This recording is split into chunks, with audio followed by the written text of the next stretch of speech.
Hello, I'm your host Muse, and today we're back with another recipe from the Stardew Valley cookbook. And today we're making pumpkin pie. In the game, you get this from watching the Queen of Sauce, and here it makes 8 to 10 servings.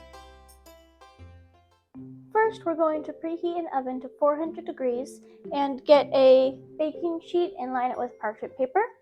Then we're going to get our pumpkin, which is a sugar pumpkin. I think this was just called pumpkin pie pumpkin or something like that. That's how we found it. And it needs to be about 2 3/4 pounds. And we're going to cut it in half, probably with this and not my hand. That's gonna take a long time. And then we're going to use a big spoon. Sadly not one of my Menchie spoons that I use for everything, but we're gonna use a big spoon and carve out all of the seeds and as much of the hairy bits as possible. Now that we finished hollowing out our pumpkins, we're going to get our hands wet and just kind of rub water into the inside and outside. And then we'll put these face down onto our baking sheet and then put that in the oven and let it cook for 45 to 50 minutes until you can put a fork through the skin and the rest of the flesh. And then you're gonna rotate the pan after 25 minutes. Now, starting on the pie crust, we're going to get a food processor, and we're going to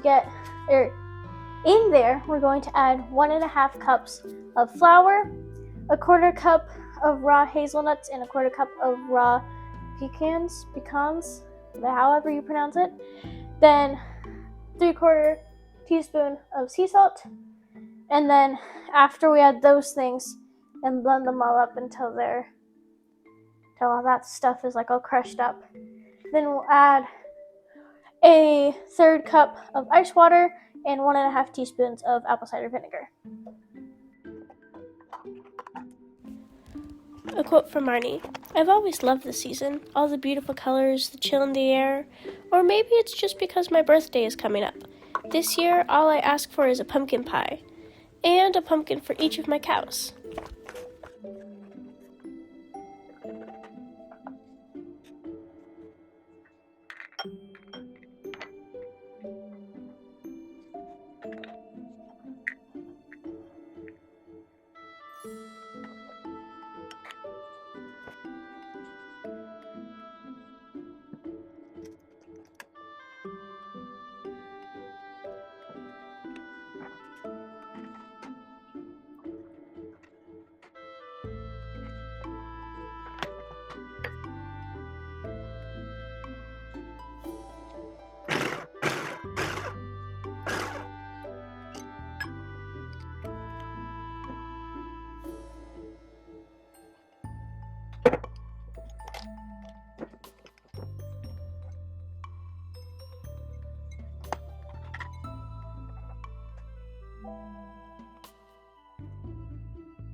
To test if your dough is ready, you're gonna get a little bit and squeeze it in your hands. I'll try it. Take a little bit and squeeze it in your hands. And if it keeps its shape like this, it's not really falling apart, then it's good. And if it doesn't do that, then you'll add a teaspoon of water at a time and just keep pulsing it, and then do that until it does the thing. We forgot something, in all honesty. So the butter, the 1 stick or 1/2 cup of butter that we froze for 20 minutes, that I'm pretty sure I mentioned, if not, do that. We cut it into cubes, and we were supposed to put that in before the water and apple vinegar. We're just gonna put it in now and act like that didn't happen. But when you do this, be smarter than me. Now that we worked in the butter, and it should be more how we're supposed to, except for also we realized that it said that to only add 1/4 of the ice water and apple cider vinegar, and then add a teaspoon in after until it's to the consistency. So we might have added too much, but hopefully it's not too big of a deal. But now we're going to make this into a cube, or a cube, and then squish it down until it's only an inch. Then we're going to wrap it into this saran wrap tightly. We're then going to refrigerate it for 45 minutes. Next, we're going to take our pumpkins, and we let them cool for a while we were making the crust. So now we're going to get the big spoon back and put it into the processor that we used, except for now it's clean. And then we'll get all that, and then we'll pulse it, or you're gonna make it into a puree in there. However you do that, as long as it's a puree.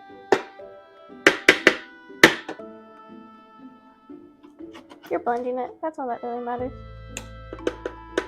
Now you're going to get 1 3/4 cup of the puree, and then just do whatever you want with any leftovers. So 1 3/4 cup. Should probably have the side that has the amount of cups facing towards me. Would probably be a little helpful.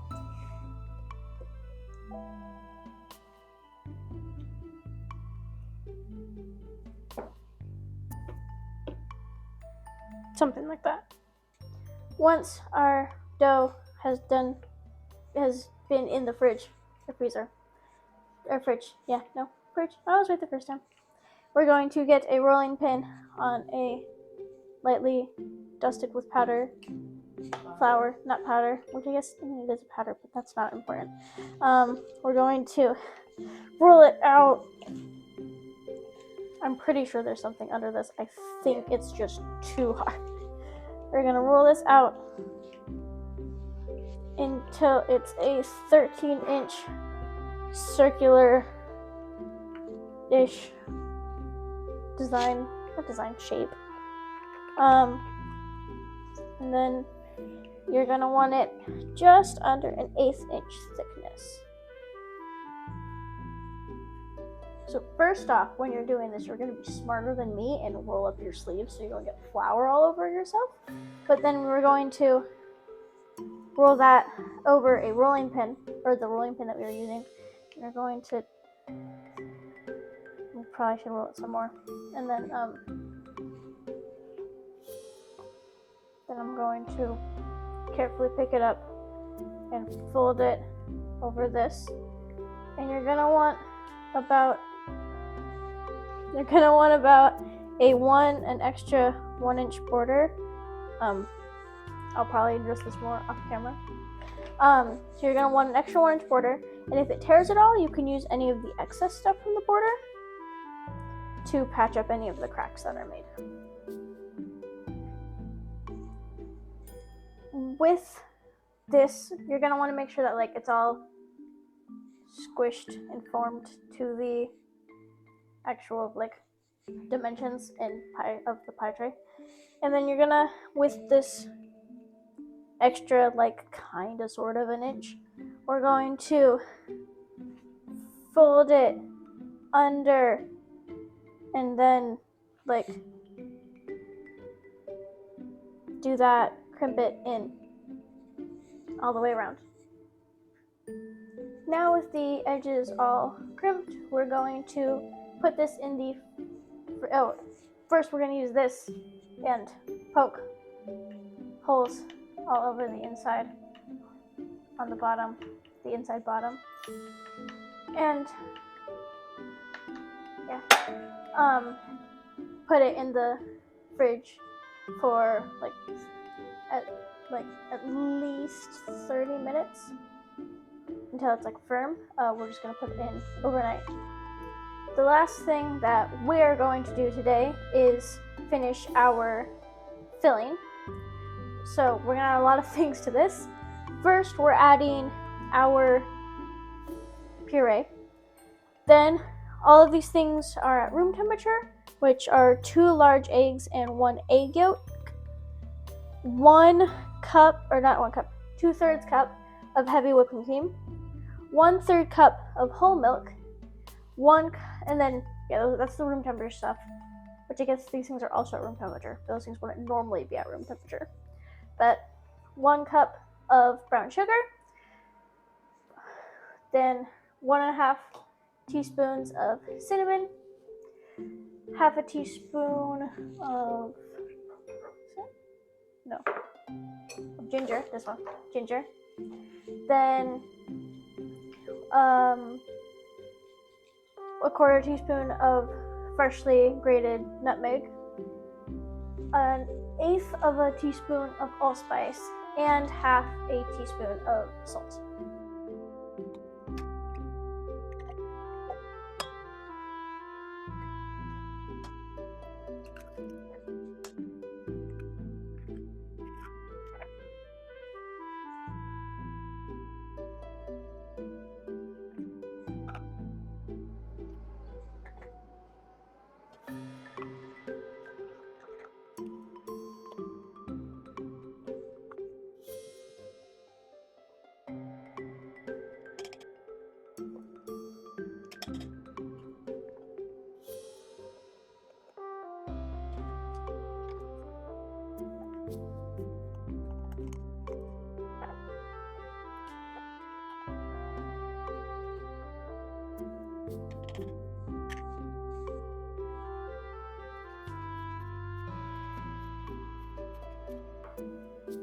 So we whisked that all together, and in the recipe it would have it so that you just cooked the crust the first time and then add this into the warm crust. But since we're waiting till tomorrow to do that, we're just going to put this in the fridge overnight and then let it come back to room temperature while we're baking our crust. It's the next day, and we got back out our pie crust and also our pumpkin, but most importantly our pie crust. And we preheat in our oven to 375 degrees with a rack on the lowest level and a baking sheet on the rack on the lowest level. And with our pie crust, we're going to double layer it with parchment paper. We only have 1 layer. We will be fixing that momentarily. And then you'll get beans or dried rice, and dried beans too. And then fill it in to help weight down the parchment paper. Now that we have filled this to the brim with the beans that we had, we also folded down the overhang so that it kind of loosely covers the crust. And now we're going to put it in the oven for 20 to 25 minutes until it gets like dry. Now that we've pulled this out of the oven for that baking, we're going to take out the parchment paper and beans, and then put it back into the oven for about 10 to 15 more minutes until the crust gets more like browned and like crispy, and then, or just crispy, and then the inside is more cooked through. Our pie crust is done baking, and now we put it to the side to cool. And here is when in the recipe it tells you to make the filling, but since we already did that yesterday, we're just bringing it out now so it can come to room temperature while that's cooling down a bit. Also, don't forget to leave the oven on. We didn't realize this, but thankfully we caught it before we put our pumpkin filling into our crust. We're going to get 4 teaspoons of cornstarch, or we're using arrowroot starch / powder, and we're just going to put it in like a teaspoon at a time, or a smaller amount at a time, and then we're going to whisk it all together so that it doesn't clump as much, and you're going to whisk it all in vigorously. we whisked all that starch in, and now we're going to pour it into, pick up my hand, we're going to pour it into our crust. I'll probably get a little bit more after I film this.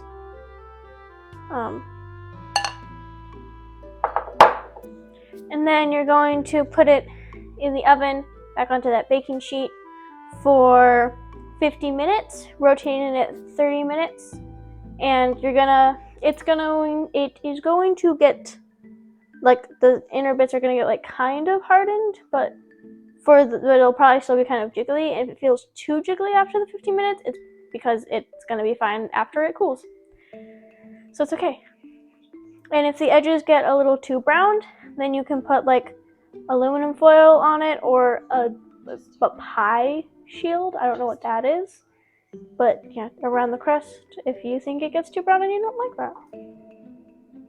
Our pie is now finished baking, and we're going to let it cool for 5 to 6 hours. Or 4 to 5. I don't know. We're going to be doing it overnight again. So we will also be seeing you the next day as well. And then if you had any of the foils, which we ended up doing because it was getting a little extra brown, you take this off and then let it cool on the baking sheet. It's the last day, and the last thing we're going to do is make our whipped cream to put on top. So here I have a cup of chilled heavy whipping cream.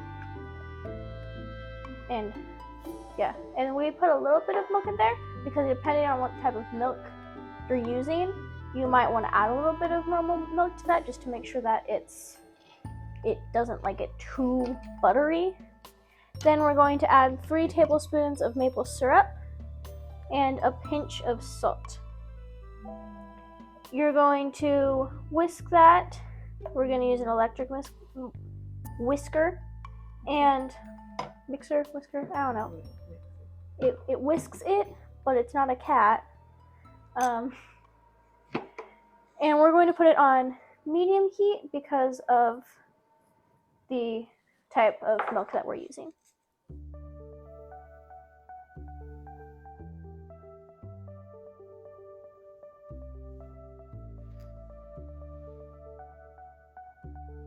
And now it's time to try it.